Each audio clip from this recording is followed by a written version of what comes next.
Bonjour à toutes et à tous, je suis Kevin Gilly, bioénergéticien, géobiologue et enseignant. Dans cette vidéo, je vais vous parler de la réalité énergétique qui nous entoure et qui nous constitue, ainsi que des outils naturels dont nous disposons pour l'appréhender, à savoir nos propres perceptions extrasensorielles, que nous avons tous.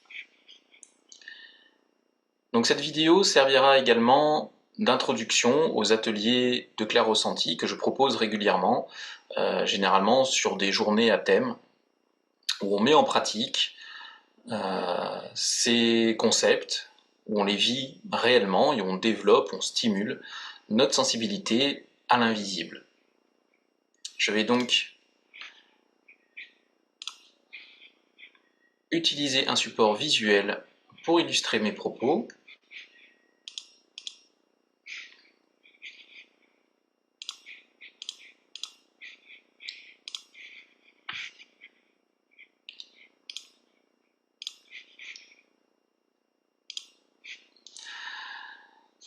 Alors, notre réalité.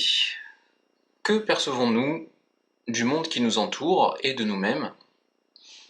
Eh bien, nous voyons tout ce qui est matériel. Nous voyons les objets, nous voyons les montagnes, nous voyons les végétaux, nous percevons les couleurs, les textures, les densités, les températures, etc. Nous appréhendons tous communément notre environnement sur les mêmes critères à partir de ce que nos sens communs sont capables d'interpréter. Mais si on en revient à notre fonctionnement interne, qu'est-ce qui fait que nous percevons le réel de cette façon-là? Eh bien, ce sont nos capteurs sensoriels, donc nos 5 sens physiques, qui sont sensibles chacun à différentes formes de vibrations, donc différentes fréquences. Je vais revenir là-dessus un peu plus loin. Et on peut comparer ça aujourd'hui à quelqu'un qui est immergé dans un jeu ou une expérience en réalité virtuelle et dont un maximum de sens est accaparé, trompé, on va dire, pour faire l'expérience de cette réalité alternative. Donc un casque sur les yeux, des gants pour stimuler le sens du toucher, les oreilles aussi trompées par des signaux sonores propres à cette réalité alternative, etc. Si bien que plus nos sens seront exploités par cette autre réalité, plus nous aurons de mal à faire la distinction entre cette réalité-là et la réalité matérielle, la vraie réalité, entre guillemets, si je puis dire, que nous expérimentons tous. Nous avons tous d'ailleurs pu faire l'expérience dans notre vie de moments où nous étions difficilement capables de faire le distinguo entre une vision, ou que ce soit un rêve ou une autre expérience de ce genre, et la véritable réalité. Finalement, qu'est-ce qui est vrai et qu'est-ce qui ne l'est pas? Si on rajoute à ça le concept de conscience et le fait que notre conscience ne fait pas vraiment la différence entre ce qui se produit réellement et quelque chose que nous allons imaginer très fort, avec beaucoup d'intention et beaucoup de sentiments, ça peut susciter beaucoup de questions finalement sur ce qui est vrai ou pas dans ce que nous percevons. Donc cette réalité physique, nous la percevons à travers nos 5 sens physiques connus, qui vont agir en résumé comme des capteurs d'ondes sensibles chacun à différentes fréquences, différentes gammes de fréquences. Donc ces ondes sont ensuite converties en signaux électriques et interprétées, pour simplifier, par notre cerveau, à partir des données accessibles à notre conscience. Donc le toucher, la vue, l'ouïe, le goût et l'odorat. Voilà nos moyens de perception de la réalité qui sont pour la plupart d'entre nous fonctionnels. Alors je parle d'ondes, je parle de fréquences perçues par nos sens, mais tout le monde n'est pas forcément familier avec le concept d'onde. Alors on sait grosso modo de quoi on parle, parce que nous utilisons de plus en plus d'ondes, ne serait-ce que sur le plan technologique, avec nos téléphones mobiles, avec le Wi-Fi, la radio, la télé. Mais une onde concrètement, qu'est-ce que c'est? Donc pour illustrer ça, je vais prendre une surface de liquide plane avec, là dans cette petite vidéo, une goutte qui va tomber au ralenti à sa surface. Donc ça pourrait être une pierre, ça pourrait être tout autre objet.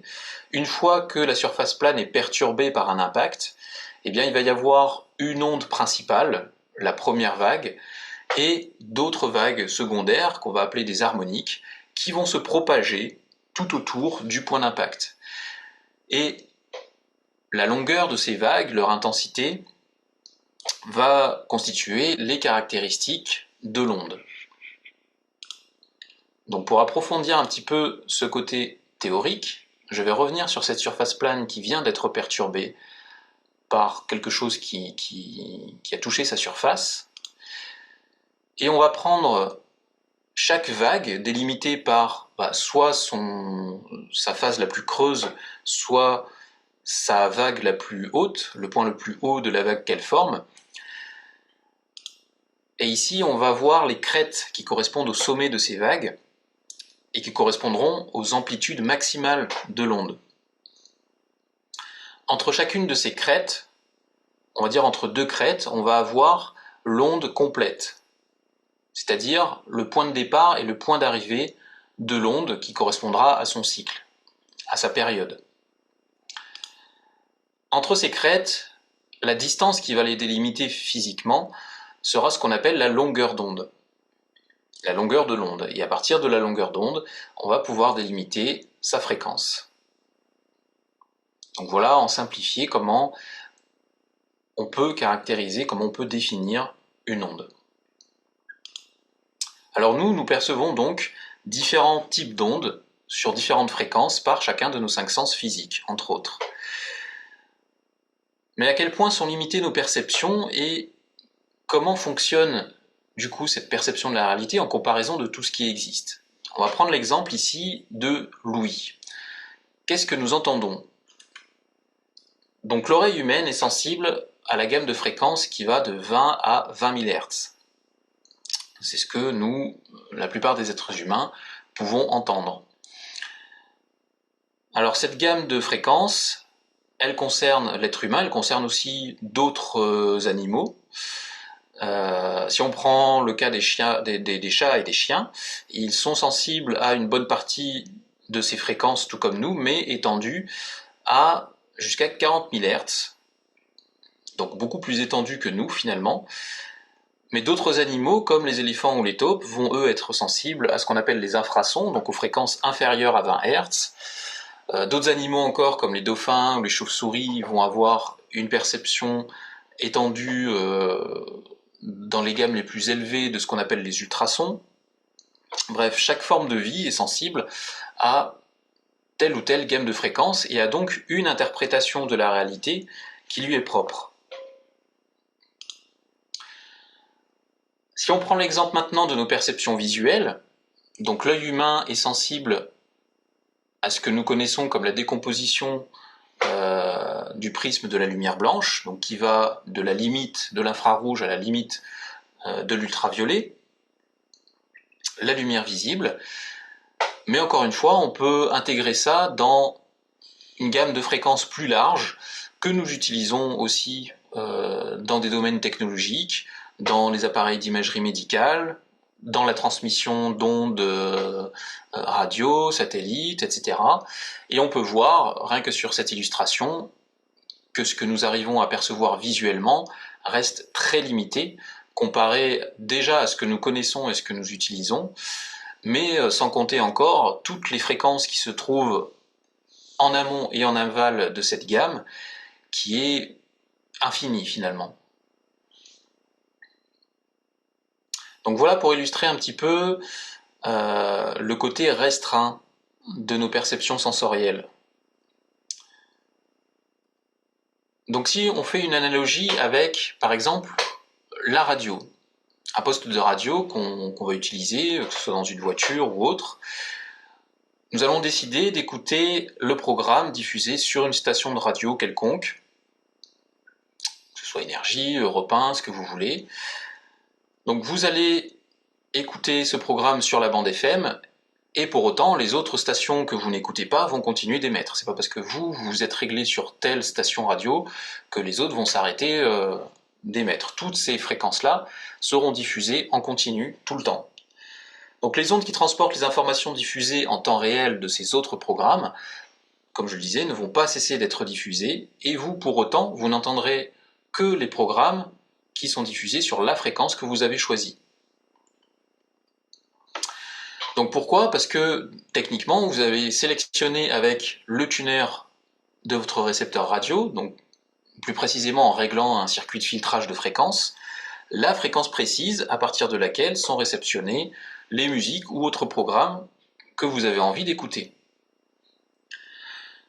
Donc ce concept de réalité sur laquelle on se focalise, en l'occurrence une fréquence radio, au milieu de toutes les fréquences qui existent et qui sont présentes tout autour de nous continuellement, peut tout à fait être comparé avec la manière dont nous percevons le monde, au milieu d'une gigantesque soupe d'énergie dont la plupart d'entre nous n'avons pas du tout conscience. Donc nous sommes pour la grande majorité des êtres humains réglés pour percevoir une certaine bande de fréquences par nos capteurs visuels, auditifs, cutanés et autres. Mais tout ce qui nous constitue, sur le plan de la matière, et tout ce qui nous entoure, est en perpétuelle vibration. Nous sommes fréquences et toute la matière, même si on prend tout le tableau périodique des éléments, peut être traduit en termes de fréquences. Tout vibre.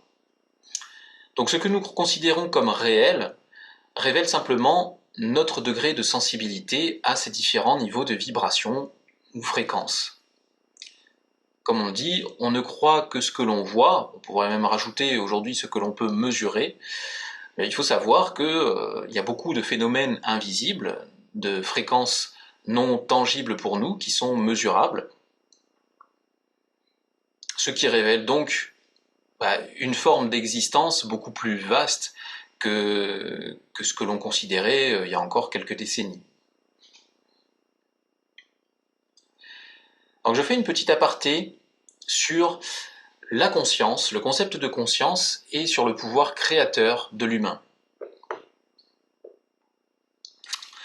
Donc là, je vais aborder une partie qu'on appelle l'aspect informationnel de la réalité.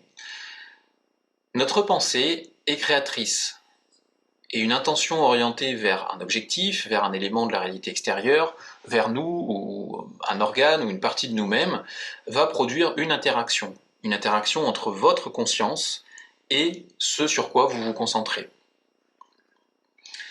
L'être humain a une capacité de création et de modification de la réalité qui est illimitée, plus que toute autre espèce vivante sur cette planète. Donc là, je balance ça comme un concept à admettre, mais évidemment, comme l'énergétique, comme tout ce dont je parle là-dedans, ce sont des choses qui s'expérimentent, qui se vivent et qui peuvent tout à fait être démontrées. Donc l'impact sur la réalité de la pensée d'un individu dépend de plusieurs facteurs. Donc déjà du niveau de structuration de sa conscience, plus votre conscience sera concentrée et plus votre pouvoir créateur va se manifester rapidement et efficacement. Ça va dépendre aussi du sentiment qui accompagne votre concentration et votre intention. Là encore, plus vous êtes dans des sentiments de l'ordre de l'amour, de la joie, de la gratitude, de la bienveillance, et plus vos capacités à matérialiser votre objectif seront amplifiées. Ça va dépendre aussi de la volonté de l'individu.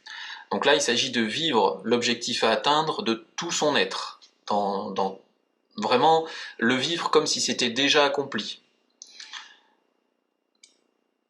Et on peut rajouter à ça de la confiance que l'on a en notre propre pouvoir, donc la foi qu'on a en nous-mêmes. Et là, c'est très important parce que nous ne sommes pas forcément conditionnés à nous percevoir comme des êtres puissants, et pourtant nous le sommes. Nous le sommes vraiment d'une manière qu'on n'imagine même pas, et plus on est conscient de ces capacités illimitées que nous avons, plus nous avons de chances de matérialiser notre objectif aussi. Donc j'ai fait cet aparté parce que dans les méthodes que je proposerai, que ce soit dans cette vidéo ou dans les ateliers de clair ressenti que je propose, ou même dans mes autres stages, il est beaucoup question d'exploiter les capacités de notre conscience. D'où cette petite parenthèse que je ferme pour le moment. Donc je vais maintenant revenir sur ces perceptions extrasensorielles et en particulier sur le clair ressenti, qui nous intéresse un peu plus dans cette vidéo. Alors le clair ressenti, c'est un de nos canaux de perception, un de nos moyens d'appréhender la réalité invisible, et on va pouvoir exploiter cette perception avec tout notre corps, avec tout notre être, mais on va souvent sentir ces énergies-là par le biais des mains, comme une extension du sens du toucher. Alors, avant de vous proposer un premier exercice que vous pouvez faire chez vous, il faut savoir que dans les paumes de nos mains, il y a beaucoup de choses, il y a beaucoup de systèmes énergétiques. On a donc ces canaux de clair ressenti, on a aussi ce qu'on appelle des canaux primaires qui sont parfois confondus avec des chakras. On a aussi des canaux comme qu'on appelle le canal marial, on a même des symboles, enfin voilà, on a plein de choses dans les paumes de nos mains, plein d'énergies qui en sortent. Et le premier exercice que vous pouvez faire, sans avoir subi aucune purification, ni activation, ni quoi que ce soit, c'est, vous l'avez peut-être déjà fait d'ailleurs, hein, c'est mettre vos mains face à face, paumes face à une certaine distance, et votre intention va être de ressentir vos canaux de clair ressenti qui, je donnerai leur constitution, leur circulation un peu plus loin dans cette vidéo, mais qui de toute façon sortent, émanent plus ou moins grandement de la paume de nos mains, comme des petits geysers d'énergie. Donc vous pouvez simplement déjà rapprocher les paumes de vos mains en vous concentrant sur les canaux de clair ressenti, et vous vous arrêtez en fait, enfin vous vous arrêtez pas, vous vous laissez surprendre jusqu'à un moment donné normalement ressentir comme une résistance, une densité entre les paumes de vos mains, comme un coussin d'air en quelque sorte. Donc la distance entre les paumes de vos mains au moment où vous ressentirez ce coussin d'air sera variable selon chacun. Il y en a pour qui ces canaux seront déjà plus ou moins actifs et qui vont les ressentir assez loin, d'autres qui ont moins de sensibilité pour le moment et qui vont devoir quasiment toucher les mains physiquement avant de sentir quelque chose.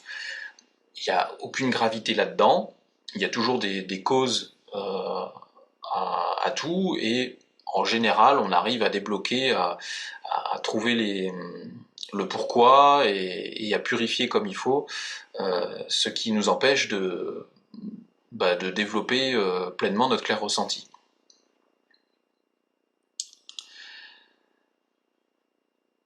Donc maintenant je vais revenir sur notre constitution énergétique et je vais commencer par le plus connu, c'est-à-dire le corps physique.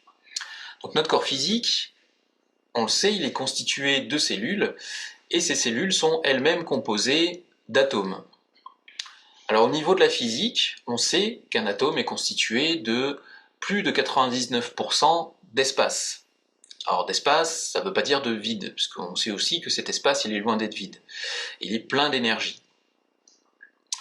Donc le reste est donc considéré comme la matière physique observable, visible, et là encore, ce que l'on nomme particules fondamentales en physique, n'a été observé que sous forme d'énergie concentrée, irradiante tel un petit soleil. Je veux dire par là que si on cherche dans le domaine de la physique à observer un atome, ça a été fait par différentes techniques, notamment par des microscopes à effet tunnel, d'autres systèmes, mais à chaque fois, ce qu'il en ressort, et vous pourrez chercher vous-même des images d'atomes sur Internet, c'est que ces petites particules, si bien illustrées dans les livres de physique, pour l'instant, on ne les a jamais vues, concrètement.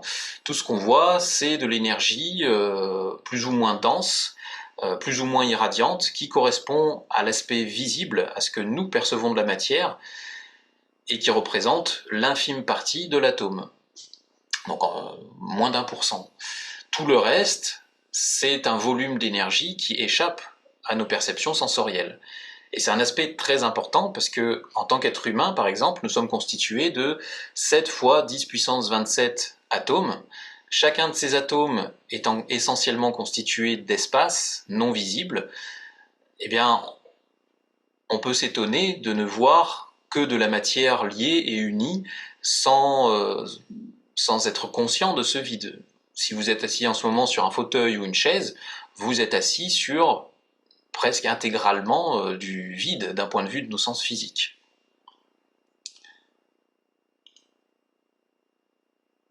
Ensuite, si on monte en fréquence au-delà de la matière physique qu'on peut percevoir, on va trouver le corps énergétique ou corps éthérique.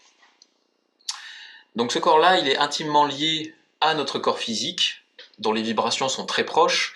D'ailleurs, on ne les dissocie pas vraiment. On peut assimiler la matière visible à la partie la plus condensée de notre corps éthérique. Donc c'est par le biais du corps éthérique notamment que nous nous rechargeons en énergie vitale, pour ceux qui sont familiers avec ces concepts-là. Le corps éthérique, qui est présent partout dans notre corps physique, il va rayonner aussi au-delà. Chacun de nos corps invisibles va avoir un certain rayonnement au-delà de notre corps physique. Pour le corps éthérique, en moyenne, on le mesure à une distance entre 1,5 et 3 mètres à l'extérieur du corps physique. Donc vous pouvez voir sur l'image, qui est une représentation un peu grossière de notre corps éthérique, qu'il y a une couche plus épaisse à l'extérieur qu'on va appeler le corps vital, la couche principale du corps éthérique, et entre cette couche-là et le corps physique, d'autres sous-couches qui seront des harmoniques. Je vais revenir sur ce terme un peu plus loin. Dans ce corps éthérique, on peut identifier plusieurs systèmes. Alors une liste qui peut être complétée parce qu'il y a beaucoup de choses. On va trouver l'enveloppe principale qu'on appelle donc le corps vital, les enveloppes secondaires dont je viens de parler qu'on nomme harmoniques, les 12 paires de méridiens énergétiques internes, donc très connus de la médecine traditionnelle chinoise, de même que les 8 merveilleux vaisseaux. On y trouve aussi certains chakras, notamment au niveau des articulations, mais pas que, etc., etc. Je ne vais pas en dire plus à ce sujet, mais simplement, voilà, sachez que en dehors de ce que l'on connaît de la matière, de la constitution interne de notre corps au niveau physique, nous avons aussi tout un tas de systèmes, de réseaux dans notre corps énergétique qui peut être perçu de différentes manières assez facilement finalement, parce que, comme je le disais, ces fréquences sont très proches de la matière que nous voyons. Donc là, une autre vue du corps éthérique et de ses sous-couches, où on distingue des lignes en pointillés sur les différentes vues qui correspondent à des axes, en fait, à différents plans qui nous délimitent. C'est un petit peu comme quand on représente la planète Terre avec ses lignes, ses méridiens. C'est un petit peu la même chose autour de nous. On a différents plans qu'on peut vraiment ressentir, hein, qui sont vraiment là, et certains qu'on utilise même en clair ressenti pour faire des mesures, pour ressentir des phénomènes. Donc on est découpé en différents plans dans toutes les directions. Et ces plans sont sensibles à différentes influences. Alors la position de ces plans, sans m'attarder sur ce sujet, va aussi être un indicateur de notre équilibre, de notre état énergétique, mais aussi de notre état psychique.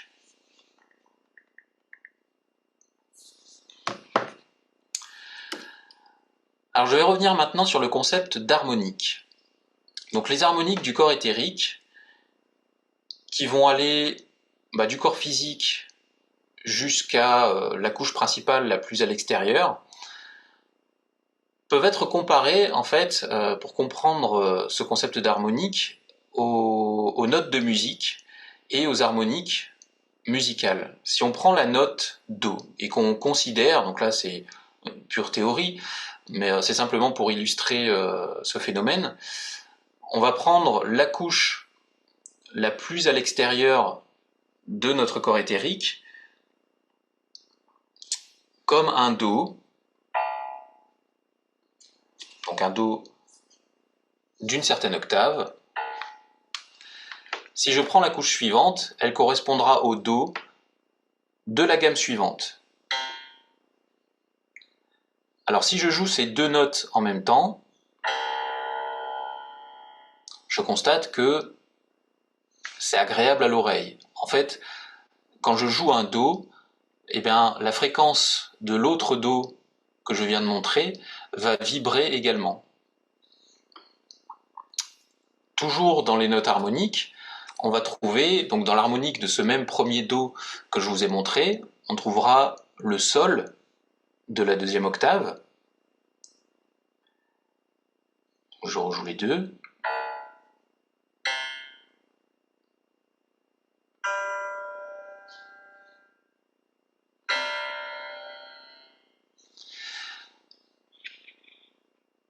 On va trouver aussi le Do de l'octave suivante.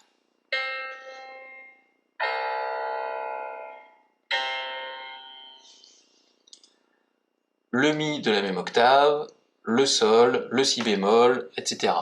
Chaque note va avoir ses harmoniques, et en fait en jouant toutes ces harmoniques ensemble, on restera dans quelque chose de cohérent, quelque chose qui vibre avec le reste. Et à chaque fois que vous jouez l'une de ces notes, eh bien vous faites vibrer toutes les autres. Donc il en est de même pour notre corps énergétique. Quand l'une des couches est affectée, eh bien toutes les autres vont être affectées en même temps. Et c'est un aspect important dans le côté mesure avec le corps éthérique, parce que on va voir, et on voit dans les ateliers que je propose notamment, qu'on peut utiliser notre corps éthérique comme un outil de mesure.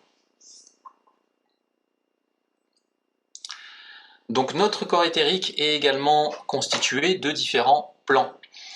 Alors on a un plan vertical, alors vous avez vu différents plans sur la diapo que je vous ai montré avant. On va s'attarder sur 3 plans principaux qui vont délimiter notre corps physique. Donc le plan vertical qui va nous couper dans notre axe des pieds à la tête, au milieu du corps. Un plan médian, donc un plan horizontal ou équatorial qui va nous couper parallèlement au sol. Et un plan latéral qui va nous couper, lui, de droite à gauche. Et donc quand tout va bien, ces différents plans sont tous centrés et se rejoignent. Et leur point d'intersection sera situé derrière le nombril, on va dire, entre le nombril et un point qui se trouve en face au niveau de la colonne vertébrale. Pour des raisons diverses, chacun de ces plans sera sensible à certaines fluctuations. Des fluctuations qui peuvent venir de notre propre état, émotionnel, psychologique, qui peuvent venir aussi d'influences extérieures, qui peuvent même être influencées par l'énergie d'autres personnes en présence de qui nous nous trouvons. Bon, c'est un vaste sujet. Là, l'idée, c'est simplement de savoir que ces plans existent, puisque dans la pratique du clair ressenti, on utilisera aussi certains de ces plans pour mesurer et tester des informations et des phénomènes. Donc maintenant, je vais parler des canaux et antennes de perception extrasensorielle dont nous disposons, qui ont en commun de tous se rejoindre en pointe au niveau d'une petite glande endocrine que nous avons dans le cerveau. Vous voyez son emplacement sur l'image que j'affiche, qui est la glande pinéale ou l'épiphyse. Donc ces canaux de perception, alors au niveau du corps éthérique, parce que ce que je vais vous représenter là, c'est grossièrement la forme et la position que vont avoir ces canaux autour de la glande pinéale dans le corps éthérique. Mais j'ai découvert qu'il n'y avait pas que ces canaux-là, qui ne sont pas... leur découverte n'est pas du tout de mon fait. Par contre, dans d'autres plans, nous avons des systèmes qui participent à cette sensibilité extrasensorielle, notamment dans un autre corps, un corps spirituel qu'on appelle le corps atmique, où là nous avons des systèmes que j'appelle des antennes qui ont une forme beaucoup plus complexe et qui parcourent une bonne partie du corps. Au niveau du corps éthérique, nous avons donc différents canaux, donc un qu'on appelle le canal de médiumnité, qui s'étend au-dessus et en dessous de notre glande pinéale, donc qui va dans, pour ainsi dire, deux directions différentes. Tout près, nous avons un canal qu'on appelle le canal de clair-savoir. Alors, le canal de clair-savoir, pour simplifier, nous permet d'accéder à des informations à partir de questions qu'on peut se poser, ou si vous vous préoccupez de quelque chose, si vous vous concentrez sur une problématique en particulier, vous pouvez obtenir l'information directe, la réponse à ce que vous cherchez, qui peut ensuite éventuellement être vérifiée. C'est un peu ce qu'on pourrait appeler la science infuse. Donc on a aussi la télépathie. Donc la télépathie qui va plus consister à recevoir des informations là sous différentes formes. Ça peut être sous forme d'images, ça peut être sous forme de scènes, ça peut être des lettres, des mots. Enfin, voilà, c'est un moyen de communication qui se développe souvent assez rapidement quand on pratique le clair ressenti, et quand on communique régulièrement avec des présences invisibles notamment. C'est une capacité qui se développe au fur et à mesure. On a aussi la vision étendue qui est parfois appelée la clairvoyance. Là je fais la distinction parce que pour moi la clairvoyance sera assimilée à autre chose, plus dans le domaine informationnel, mais voilà, pour être plus clair, il s'agit de voir des formes d'ondes différentes de ce que nous percevons habituellement. Par exemple, voir le corps énergétique ou l'aura d'une personne, voir des phénomènes invisibles, des entités, des présences invisibles, etc. La claire-olfaction, nous avons aussi une extension du sens de l'odorat, même si en général ça fait moins rêver les gens que la clairvoyance ou la médiumnité. On a aussi la claire-saveur, une extension du sens du goût. On peut percevoir certaines informations dans l'invisible par l'intermédiaire du goût. Et donc le clair ressenti, qui est grossièrement représenté là aussi, mais qui, pour être plus précis, en fait, de la glande pinéale va passer par l'oreille interne, donc ça va comme s'entortiller au niveau de l'oreille interne, et ça va descendre par le cou, les clavicules, les épaules, et ça va parcourir toute la longueur des bras et ressortir par les mains. Donc des deux côtés.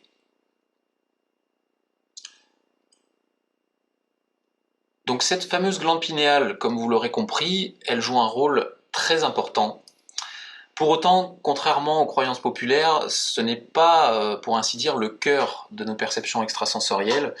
Elle va plutôt fonctionner comme un modulateur des modulateurs de fréquences subtiles. C'est grâce à la glande pinéale qu'on va notamment pouvoir décrypter des fréquences autres que ce que nos sens physiques peuvent percevoir. Donc ça va servir de traducteur, si vous voulez. Mais c'est vraiment tout notre corps qui joue un rôle aussi dans les perceptions extrasensorielles. Ça passe par tout ce qu'on est, ça passe par notre ADN, donc il n'y a rien à négliger et il n'y a pas que la glande pinéale qui est importante. Le fonctionnement de la glande pinéale, il peut être altéré par un certain nombre de facteurs, alors principalement par le fluor. Donc là, ce n'est pas une théorie du complot, hein, c'est quelque chose qui est connu et qui a été démontré. Le fluor est un poison pour notre cerveau et pour cette glande qui est très importante. Donc, je recommande d'utiliser principalement du dentifrice sans fluor. Il y en a de plus en plus. même dans les grandes surfaces maintenant. Mais voilà, le fluor est vraiment à éviter, même si on le trouve dans beaucoup, beaucoup de vecteurs, notamment dans l'eau du robinet, dans plein de choses. Tant qu'on peut l'éviter, c'est bien. Donc la glande pinéale est aussi affectée par un certain nombre de perturbateurs endocriniens qu'on trouve dans certains aliments, dans les boissons industrielles. Alors évidemment, éviter aussi autant que possible tout ce qui est psychotrope, les alcools, les drogues, qui altèrent de toute façon la fiabilité de nos perceptions dans l'invisible. La glande pinéale peut être aussi affectée par nos pensées, par notre stress, par l'anxiété, par les peurs, qui vont nuire à son fonctionnement. Donc voilà une image de glande pinéale calcifiée par le fluor, pour vous montrer que ce n'est pas un mythe. Donc on pourrait dire d'autres choses sur le fonctionnement de la glande pinéale, sur ce qui lui permet d'être sensible à ces fréquences subtiles, notamment grâce aux cristaux, microcristaux d'apatite qui se trouvent à l'intérieur. Donc après, sur le plan physique, la glande pinéale est connue pour synthétiser la mélatonine à partir de molécules captées directement dans le sang, et elle libère cette hormone dans la circulation. Donc 3 hormones qui sont sécrétées, qui sont la mélatonine, protecteur des neurones, le 6-méthoxyharmalan, qui est l'hormone de la veille et de la cognition, et la valentonine, qui est l'hormone du sommeil. Donc la glande pinéale peut se purifier, on peut l'entretenir. Au niveau physique, notamment, l'eau que vous consommez aura un impact. On est constitué à plus de 70% d'eau, donc une eau vivante, vibrante, structurée, la plus pure possible et pleine d'amour, aura un effet bénéfique sur tout votre corps. On peut informer l'eau, voilà, c'est un sujet qu'on aborde aussi dans les ateliers de clair ressenti. Sinon, ce qui est connu et ce que j'ai pu valider à mon niveau comme juste pour ce qui est de la purification physique, il y a l'argile de bentonite, la coriandre ou encore le magnésium qui inhibe l'absorption de fluor dans nos cellules. Au niveau énergétique, on peut agir aussi sur la glande pinéale comme sur tout notre corps, en fait, par notamment le pouvoir du verbe et de l'intention. Donc c'est un moyen des plus simples, encore faut-il y croire, évidemment, mais encore une fois, c'est en expérimentant et en ressentant progressivement les choses qu'on finit par être convaincu. Donc un petit exercice que vous pouvez faire, c'est de vous concentrer sur la zone du cerveau dans laquelle se trouve la glande pinéale. Donc vous pouvez utiliser l'illustration précédente ou une autre. Alors encore une fois, gardez bien à l'esprit l'étendue infinie de vos capacités en tant qu'être humain quand vous faites ça. Soyez confiant dans vos aptitudes. Vous vous mettez dans un état approprié, prenez un moment de méditation, concentrez-vous sur votre respiration avant, faites ce qui vous semble juste, mais mettez-vous dans un état où vous êtes vraiment pleinement consacré à ce que vous êtes, à ce que vous faites, pardon. Puis exprimez l'intention suivante, même 3 fois, c'est recommandé. Vous pouvez dire, vraiment avec une ferme intention, je purifie mon épiphyse de toute pollution, de tout blocage et emprise connue et inconnue, qui l'affecte dans toutes les fréquences et toutes les dimensions. Voilà, en vous disant ça 3 fois, vous faites déjà un soin à la glande pinéale et si vous avez des moyens de mesurer dans l'invisible, que ce soit par la radiesthésie ou autre chose, vous pouvez très bien mesurer le taux de pureté de votre glande pinéale avant et après avoir fait ça. Ça paraît tout bête quand on n'est vraiment pas familier avec ces concepts-là, mais quand on est vraiment confiant dans ce qu'on fait, ça fonctionne. Et c'est un moyen de commencer à réaliser l'étendue de notre pouvoir. Alors, il y a plein d'autres moyens d'entretenir sa glande pinéale. Il y a des présences invisibles qui sont capables de nous faire des soins très efficaces. Il y a des méthodes informationnelles. Voilà, je reviens J'aborde toutes ces choses un peu plus en détail dans les stages et dans les ateliers que je propose. Là, c'est un exemple parmi d'autres pour que déjà vous puissiez commencer à vous entretenir par vous-même. Alors, pour optimiser nos capacités à ressentir l'invisible, donc vous pouvez déjà mettre en pratique les recommandations précédentes en ce qui concerne la glande pinéale. Travailler sur ses peurs quotidiennement, vivre le plus possible dans l'amour et la bienveillance. Facile à dire, je sais, mais notre capacité à percevoir l'invisible et surtout à percevoir des informations et des fréquences qui sont justes dépendent beaucoup de notre état d'être, de nos états émotionnels. Donc plus on est bien dans notre peau, plus on est en bonne santé sur tous les plans, et plus on a de chances de développer cette sensibilité et surtout d'avoir des ressentis qui sont fiables. Purifier régulièrement ses canaux et antennes de perception, donc par exemple par le pouvoir du verbe, encore une fois, je vais reprendre le même principe.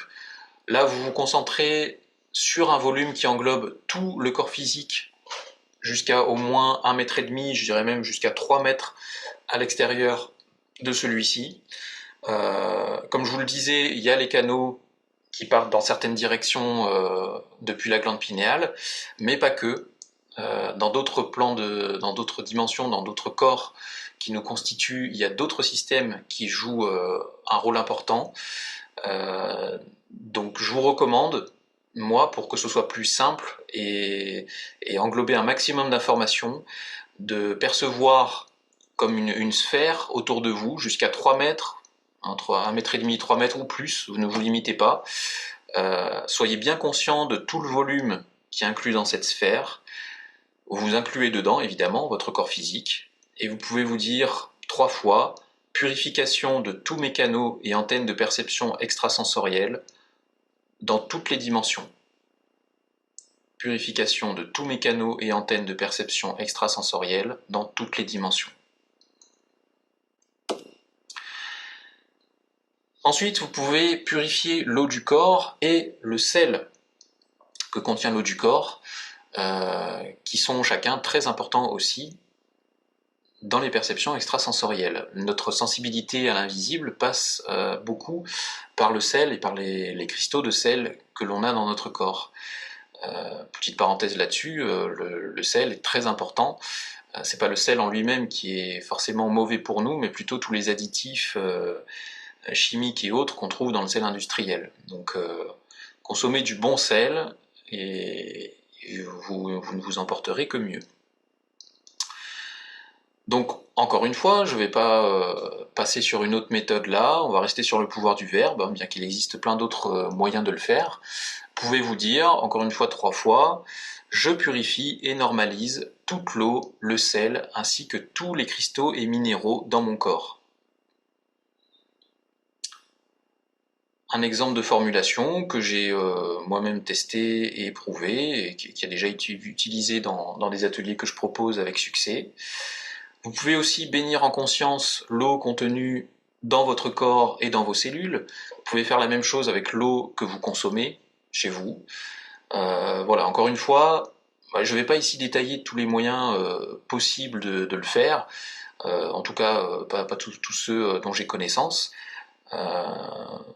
En résumé, je vous recommande vraiment d'avoir confiance en vous et en votre potentiel.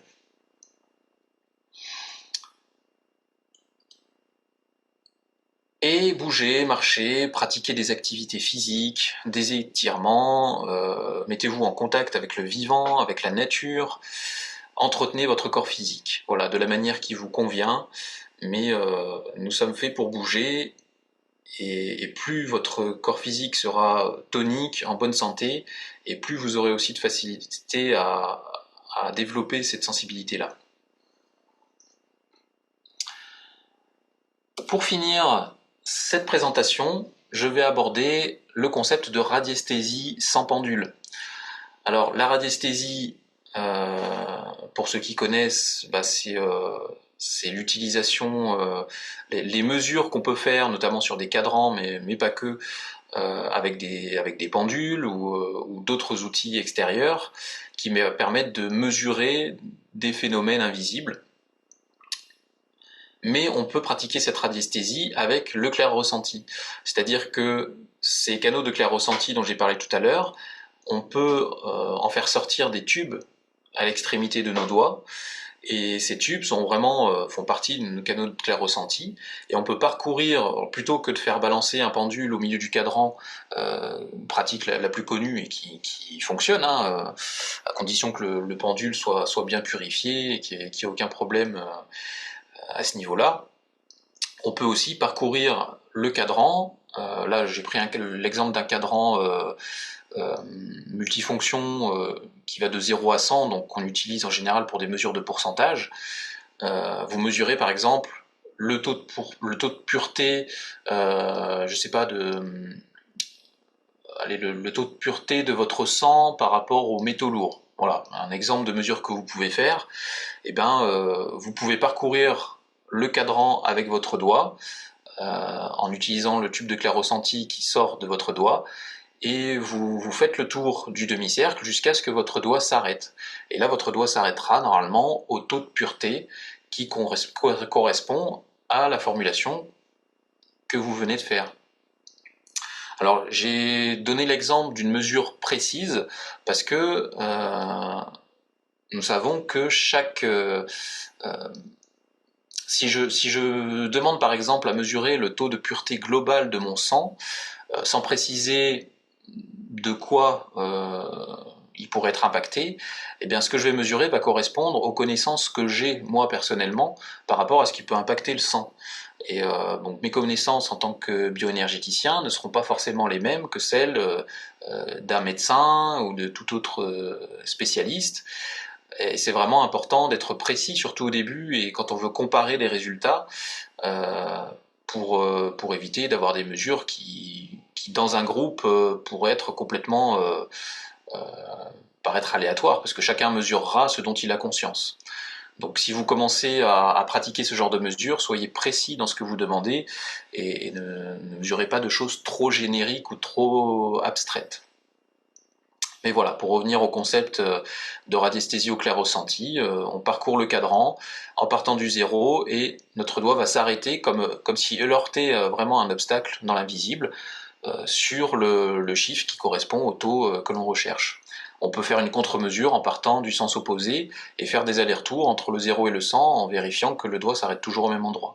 Quand on fait ce genre de choses, c'est vraiment important de couper le mental, de formuler son intention et de faire la mesure rapidement, de manière à ce que justement il n'y ait aucune attente, aucune appréhension qui vienne interférer avec le résultat. Voilà, c'est toute une pratique, tout un entraînement, mais ça fonctionne bien. Et dans les stages, dans les ateliers, on peut corroborer des mesures comme ça, communes, euh, au niveau du groupe, et constater que y a une cohérence. Voilà, j'en termine avec cette partie théorique sur la réalité invisible et les perceptions extrasensorielles, et donc surtout le clair ressenti.